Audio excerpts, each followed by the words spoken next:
Hindi ko alam kung tama ang naging desisyon ko na tanggapin ang posisyong ito bilang bagong propesor sa isang kolehiyo dito sa probinsya. Lahat ng nakasanayan ko sa Maynila, ingay, liwanag, at ang mga pamilyar na muka ay iniwan ko para sa isang bagong simula. Sabi nila, minsan kailangan mong umiwas para makahanap ng kapayapaan. Pero ang hindi ko inaasahan ay ang gabi ng trahedyang muntik nang sumira sa lahat ng iyon. Kakakuha ko lang ng susi sa inuupahang apartment. Maaliwalas naman, tahimik ang compound at mukhang safe. Dahil wala pa akong gamit, nagpasya ako na dumaan muna sa mall para bumili ng ilang essentials. Tissue, sabon, cleaning materials, ilang pagkain, pati flashlight. Hindi ko alam kung bakit pero para bang may kutob akong kailangan ko yun. Paglabas ko ng mall ay mag-alas 8 na. Medyo madilim na ang paligid, lalo na sa parteng shortcut na itinuro ng guard sa akin papuntang apartment. Hindi ko na naisip pa kung safe ba yun o hindi. Basta ang gusto ko na lang ay ang makauwi at makapagpahinga. Pagliko ko sa isang madilim na eskinita, biglang tumahimik ang paligid. Walang katao-tao. Pero sa gilid ng mga mata ko, may gumalaw. Miss, nang marinig ko ang boses na yon, tumigil ako. 3 lalaki. Maya-maya lang ay may lumitaw pang isa mula sa likod ko. Pwedeng makiusap, pakis lang. Tumawa sila. Malagkit ang tingin. Ang mga mata nila ay para bang nanlilisik sa kasabikan. Nginat-ngat ako ng kaba. Lumingon ako sa paligid. Walang sasaklolo. Tumakbo ako, pero mabilis sila. Nahawakan nila ang braso ko. Napabitaw ang bitbit kong bag at nagkalat ang pinamili ko. Bitawan mo ko! Sigaw ko, pilit na lumalaban. Ayusin mo lang, miss. Wala namang masama kung makikisama ka. Nagpumiglas pa rin ako. Pero masyadong malalaki ang katawan nila. Pinilipit ang braso ko. Isa sa kanila ay pilit na nilalapit ang mukha sa leeg ko. Bitawan niyo ako! Tulungan niyo ako! Tulong! May isang malakas na tunog ng suntok ang sumunod. Isa sa mga lalaking napaurong. Duguan ang labi. Huwag niyo siyang hawakan. Malamig at mababang boses ng lalaki mula sa kadiliman. Lumingon kami. Isang lalaki. Hindi siya nakakatakot sa unang tingin, pero may kakaibang presensya. Malaki ang kanyang katawan, matipuno. Nakaitim siya na hoodie. May backpack sa balikat. May sugat siya sa kilay. Mukhang galing sa gym o laban. Pero nanlilisik ang kanyang mga mata. Halatang galit. Hayop ka? Sino ka? Sigaw ng isa. Hindi siya sumagot. Bigla na lamang siyang sumugod. Sunod-sunod ang suntok, sipa at balibag. Para siyang sundalo. Isa-isa niyang pinatumba ang 4 na lalaki. Kahit bugbog na rin ang katawan niya. Nakatitig lang ako. Nanginginig, pero hindi makaalis. Para akong nasa eksena ng isang pelikula. Ang huli sa mga kalaban ay nagtakbuhan na lang nang makita nilang hindi sila mananalo. Lumapit siya sa akin. Okay ka lang? Tumango ako sa kanya, pero namumutla. Hindi ako makagalaw. Nanlalamig ang mga kamay ko. Pilit kong inaabot ang bag ko, pero mabilis siyang yumuko at inabot ito. Ang bag mo, saka yung binili mo. Salamat. Bulong ko, halos hindi marinig. Nangihina pa rin ang tuhod ko, kaya inilalayan niya ako. Ihahatid na kita pa uwi, hindi safe dito. Saad niya. Malamig pa rin ang boses, pero may pagka-maaalalahanin. Wala akong nagawa kundi ang tumango. Habang naglalakad kami, hindi pa rin ako makapaniwala sa nangyari. Ang init ng kamay niya sa bewang ko habang sinusuportahan ang paglalakad ko. Anong pangalan mo? Tanong ko habang naglalakad. Lumingon siya saglit, pero ngumiti lang ng bahagya. Makikilala mo rin ako bukas, Mama. Napakunot ako ng noo. Ano daw? Pagdating ko sa apartment, tinulungan niya pa akong buksan ang pinto. Sinilip pa niya ang loob para masigurong safe. Hindi siya nagtagal. Magpahinga ka, Mama. Bukas, magandang araw yan. Tumalikod siya at naglakad na palayo. Iniwan niya akong tulala at humihinga pa rin ng malalim habang sinusubukan na intindihin ang lahat ng nangyari. Kinabukasan, bilang bagong guro sa kursong Literature and Creative Writing, sabik akong makilala ang aking mga estudyante. Maaga akong dumating, nakaporma ng maayos, at pinilit na kalimutan ang nangyari kagabi. Pagpasok ko sa classroom, biglang tumahimik ang lahat. Pagtingin ko sa unang row ng upuan, doon ko siya nakita. Naka-uniform, nakaupo, pero malinaw. Siya yun. Siya ang nagligtas sa akin kagabi. Nagkatinginan kami. Bumiti siya sa akin. Yung tipong ngiti na parang alam niya ang iniisip ko. Hindi nga. Bulong ko. Tinapik niya ng marahan ng desk niya. Good morning, ma'am. Napahawak ako sa dibdib ko. Parang may malakas na dagundong sa puso ko. At doon nagsimula ang lahat. Simula pa lang ng klase ay magulo na agad ang isip ko. Nakaupo siya sa harapan. Tahimik, nakasandal. Ang lalim ng tingin. Pero alam kong siya yun. Siya ang lalaking humarang sa panganib kagabi. Ang estrangherong dumugo ang kamao para iligtas ako. At ngayon, estudyante ko pala siya. Ano tong sinusuong ko? Good morning, everyone. Pilit kong sinimula ng klase habang pinipigilan ng kaba. I'm Miss Rivera. I'll be handling your literature and creative writing subject for the rest of the term. Sumunod ang maikling pagpapakilala ng mga estudyante. Isa-isa silang tumayo. May mga tipikal na mahiyain, may ilang pasikat.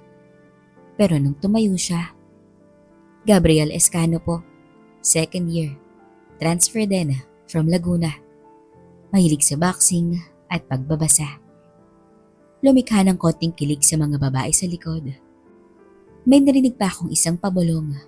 Sigab talaga pati yung boses nakakakilig. Umiwas ako ng tingin. Hanggang sa matapos ang klase, hindi ko alam kung ilang beses kami nagkatinginan. Wala siyang ginagawa. Pero para bang may sinasabi ang kanyang mga mata. Tahimik lang siya. Hindi nakikipagtsikahan sa iba. Pero kapag ako ang nagsasalita, parang ang buong atensyon niya ay nasa akin. At totoo nga, nang dumaan ako sa likod niya, habang nagpapapwis ako, napansin ko ang kanyang notebook. Mama Rivera, thank you. Napakagat ako sa labi. Isang sulat kamay. Maliit. Sinulat niya yun habang nagsusulat ako sa board. Pagkatapos ng klase, agad akong dumiretso sa faculty room para huminga. Kamusta ang first day? Tanong ng co-teacher kong si Miss Ara. Okay naman, mostly freshmen and sophomores. May ilang familiar faces din. Si Gab Escano, nakita mo na siguro. Sabay kindat niya. Si? Yung malaking lalaki. Tahimik pero maraming fans. Gentleman kasi. Kahit hindi artista ang dating, yung forma at tikas niya parang may sariling charm.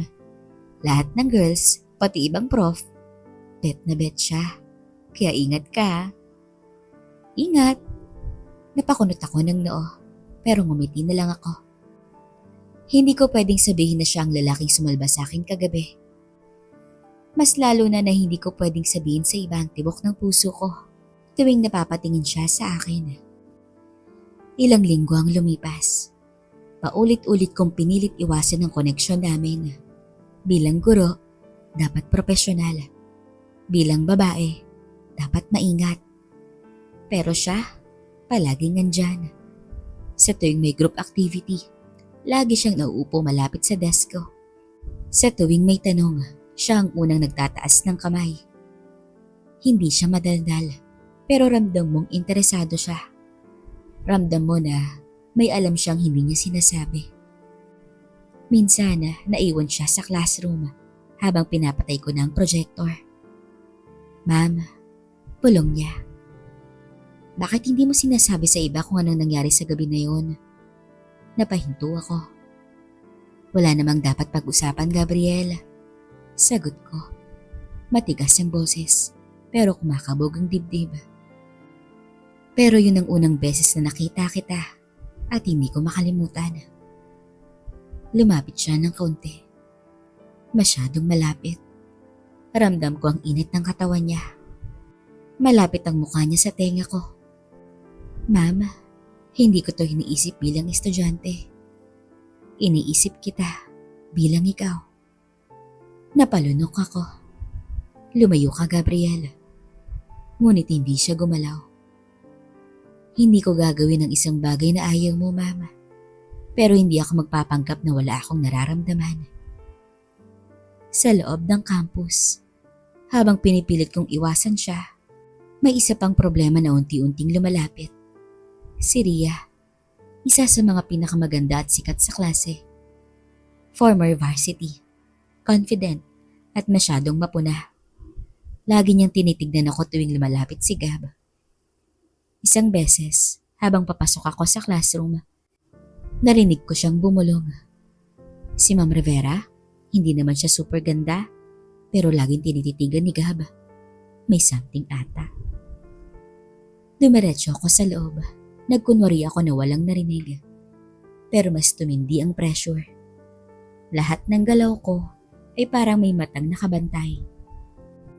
Ang saya ko sana sa pagtuturo ay unti-unting napapalitan ng takot. Hindi lang sa posibleng chismis, kundi sa nararamdaman kong hindi ko na kayang itago. Isang gabi, kailangan ko magpa-extend sa klase dahil midterms week. Nagpaiwan ako sa faculty room para makapag-check ng papers. Nang pauwi na ako, napansin kong umambon. Wala akong payong.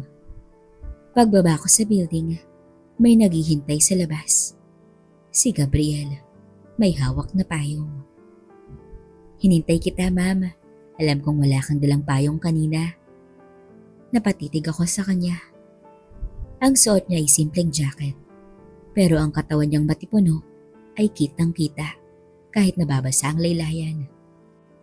Hindi mo na kailangang gawin to, Gabriel. I want to. Sagot niya kagad, walang pag-aalinlangan. Naglakad kami sa ilalim ng isang payong. Siksikan. Bahagya akong nadikit sa kanya. Mabango siya. Amoy pawis na lalaki na may halong kulon. Bakit mo ako tinulungan ng gabing yun? Tanong ko bigla. Alam ko kasing bago ka sa lugar at may kutob akong may masama. Bakit mo ako sinundan? Hindi ko alam, pero nung nakita kitang hinaharang nila, parang hindi na utak ang gumalaw sa akin. Katawan ko na lang. Kasi may kakaiba sa'yo, Ma'am. Nagkatinginan kami. Ang ulan unti-unting lumalakas.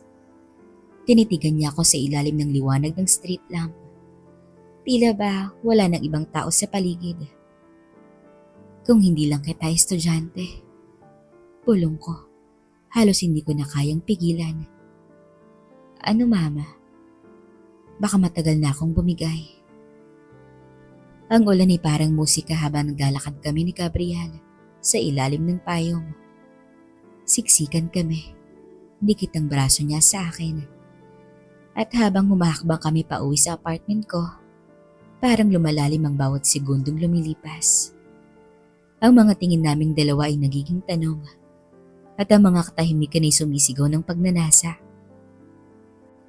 Pagdating sa tapat ng pintuan ko, pareho kaming hindi gumagalaw. Pasok ka muna. Saad ko. Mahina pero buo ang loob. Nagtama ang aming mga mata. Walang tanong. Walang takot. Pareho naming alam na malito. At pareho naming ayaw ng pigilan. Sa loob ng apartment. Gusto mo ng towel? Basa ka rin. Tanong ko habang sinasara ang pinto. Tumango siya. Sige po. Inabot ko ang tuwalya. Pero sa halip na kunin niya agad to, pinagbasdan niya muna ako. Basa ang buhok ko. Pumakat ang blouse ko. Ramdam ko ang lagkit ng titig niya. Nag-init ako. Hindi sa lamig, kundi sa paraan ng pagtitig niya. Mabagal, malalim. Hindi bastos pero mapusok. Kinuha niya ang tuwalya. Pero imbis na punasan ng sarili, lumapit siya sa akin at siyang nagpahid ng buhok ko. Gab, bulong ko habang nililinis niya ang pisngi ko. Baka may makakita. Wala, tayo lang. Tumigil siya. Tinitigan niya ang labi ko. At doon, parang nawala ang hangganan. Dahan-dahang lumapit ang mukha niya. Walang pilit. Hanggang sa dumikit ang labi niya sa labi ko. Mainit. Mabagal. Parang sinasamba ang bawat galaw. Umawak siya sa bewang ko. Hinila ko palapit. Pumikit ako at ninamnam ang halik na yon. Ang halik na matagal nang pinipigilan. Hanggang sa naging mapusok ito. Hanggang sa ang mga kamay niya ay naglakbay na sa likod, sa harapan ko, at sa aking ibaba. Gab, habol ko ang hininga habang pinipigil siya. Sabihin mong ayaw mo, mama, at ihinto ako. Pero hindi ako nagsalita. Bagkus, hinila ko siya palapit. Sinuklian ko ang halik niya ng mas mariin. Sa silid, nadapa kami sa higaan. Basa pa ang mga damit namin pero hindi na namin yun alintana. Tinanggal niya ang pang-itaas ko. Dahan-dahan habang tinititigan ako sa mata. Ang ganda mo, bulong niya. Hinaplos niya ang balat ko na para bang marupok na porselana. Para bang ngayon lang siya tumingin sa isang babae nang may respeto at pagnanasa ng sabay. Ako nang humila sa kanya pa ibaba. Hindi ko na kailangan ng pahintulot. Gusto ko rin siya. Gusto kong madama kung paano magmahal ang isang lalaking handang iligtas ka kahit hindi mo siya kilala.